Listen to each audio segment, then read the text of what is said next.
ಬೇವೂರಿನ ಗ್ರಾಮದವರು ಆಗಿದ್ದು ಇವರು ಬಹಳ ಲೇಖನಗಳನ್ನ ಬರೆದಿದ್ದಾರೆ. ಅದರಲ್ಲಿ ಭಾವ ಬೆಳದಿಂಗಳಿರ್ಬೋದು, ಭಾವ ಬಂಧನ ಆಗಿರ್ಬೋದು. ಇದು ಅವರ ಒಂದು ವಿಶಿಷ್ಟ ಲೇಖನ ಸಖಿ ಸಂಗಾತಿ ಅಂತ. ಅವರು ನೋಡ್ರಿ, ನಮ್ಮ ಬೇವೂರಿನ ಒಂದು ಘನತೆಯನ್ನ ಹಾವೇರಿ ಜಿಲ್ಲೆಯಲ್ಲಿ ಅವರು ಪ್ರಶಸ್ತ ವ್ಯಕ್ತಿಯಾಗಿ ಮಹಿಳೆಯಾಗಿ ಒಬ್ಬ ನಮ್ಮ ಬೇವೂರಿನ ಒಂದು ಕೀರ್ತಿಯನ್ನು ಹಾವೇರಿ ಜಿಲ್ಲೆಯವರು ಪಸರಿಸಿದ್ದಾರೆ ಅಂತ ಹೇಳ್ಬೋದು. ಅದಕ್ಕೆ ಉದಾಹರಣೆ ಏನಂತಂದ್ರೆ, ಅವರಿಗೆ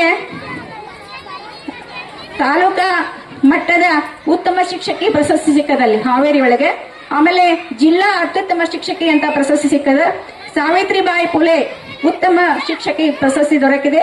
ವಿಭಾಗ ಮಟ್ಟದ ಕಟ್ಟಿಮನಿ ಪ್ರತಿಷ್ಠಾನದ ಉತ್ತಮ ಶಿಕ್ಷಕಿ ಅಂತ ಪ್ರಶಸ್ತಿ ಪಡೆದಿದೆ. ರಾಷ್ಟ್ರ ಮಟ್ಟದ ಶಿಕ್ಷಣ ಸಿರಿ ಪ್ರಶಸ್ತಿಯೂ ಸಹ ಅವರಿಗೆ ದೊರಕಿದ್ದು ನಮ್ಮ ಬೇವೂರಿನ ಒಂದು ಘನತೆಯನ್ನ ಎತ್ತಿ ಹಿಡಿದಿದ್ದಾರೆ ಅಂತ ಹೇಳ್ಬೋದು. ಹೆಸರೇ ಸೂಚಿಸಿರುವಂತೆ ಸಖಿ ಸಂಗಾತಿ ಅಂದರೆ ಕುಟುಂಬ ಮತ್ತು ಮಹಿಳಾ ಜೀವನಕ್ಕೆ ಉಪಯುಕ್ತವಾದ ಲೇಖನಗಳ ಸಂಕಲನವಾಗಿದೆ. ಈ ಕೃತಿಯಲ್ಲಿ ಅನೇಕ ಗೃಹ ಉಪಯೋಗಿ ವಸ್ತುಗಳ ತಯಾರಿಕೆ ಬಗ್ಗೆ ಸವಿಸ್ತರವಾಗಿ ಅವರು ಬರೆದಿದ್ದಾರೆ. ಭಾಷೆ ಅಚ್ಚುಕಟ್ಟಾಗಿದೆ. ಬಹಳ ಸರಳ ವಿಧಾನದಿಂದ ಮನೆಯಲ್ಲೇ ತಯಾರಿಸಬಹುದು. ಕಡಿಮೆ ಖರ್ಚು ಮಾಡಿ ಮಾಡುವ ಮಾರ್ಗದಲ್ಲಿ ಸೂಚಿಸುವ ದಿಕ್ಸೂಚಿಯಾಗಿದೆ ಅಂತ ಹೇಳ್ಬೋದು. ಮಹಿಳೆಯರಲ್ಲಿ ಸ್ವಾವಲಂಬನೆಯ ಮನೋಭಾವವನ್ನು ಈ ಪುಸ್ತಕ ಬೆಳೆಸುತ್ತದೆ ಅಂತ ಹೇಳ್ಬೋದು. ಜೊತೆಗೆ ವಿದೇಶಿ ಉತ್ಪನ್ನಗಳ ಮಾರು ಹೋಗುವ ಮಹಿಳೆಯರಿಗೆ ಸ್ವದೇಶಿ ಮತ್ತು ನೈಸರ್ಗಿಕ ಉತ್ಪನ್ನಗಳ ಬಳಕೆಯನ್ನು ಉತ್ತೇಜಿಸುವ ಗ್ರಾಮೀಣ ಮತ್ತು ನಗರ ಜೀವನಕ್ಕೆ ಸಮಾನವಾಗಿ ಉಪಯುಕ್ತ ಕೃತಿ ಇದೆ ಅಂತ ನಾವು ಹೇಳ್ಬೋದು.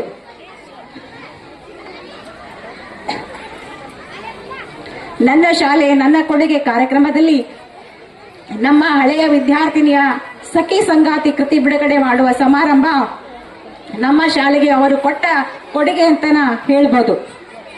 ಶೋಭಾ ಹಡಗಲಿ ಮೇಡಮ್ ಅವರು ಹಾವೇರಿ ಜಿಲ್ಲೆಗೆ ವಿಶೇಷ ವ್ಯಕ್ತಿಯಾಗಿದ್ದು ಬೇವೂರು ಗ್ರಾಮದ ಹೆಸರನ್ನು